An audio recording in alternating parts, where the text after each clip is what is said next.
Naaresto ng mga otoridad ang isang babae na hinihinalang financier ng Al-Qaeda at taga-suporta ng Islamic State sa Indanan Sulu nitong Huwebes, Pebrero 15 ng taon.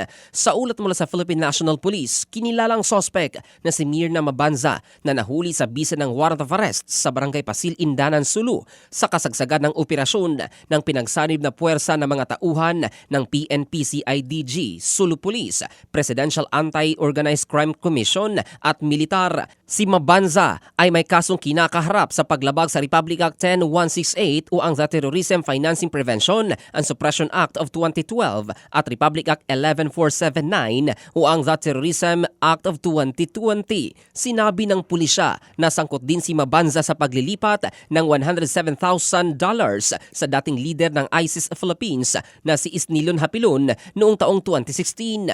Tinukoy naman ng United States Department of the Treasury Office of Foreign Assets Control si Mabanza bilang facilitator na sumusuporta sa Al-Qaeda at ISIS Philippines at taga-deliver ng pera ng iba pang mga ISIS member. Ang pagkakahuli kay Mabanza ay tinuturing na isang positibong kaganapan sa ilalim ng kampanya ng pamahalaan kontra terorismo at terrorism financing. Ang balitang ito ay hatid ng DriveMax Adult Herbal Capsule para sa lalaking laging umaangat.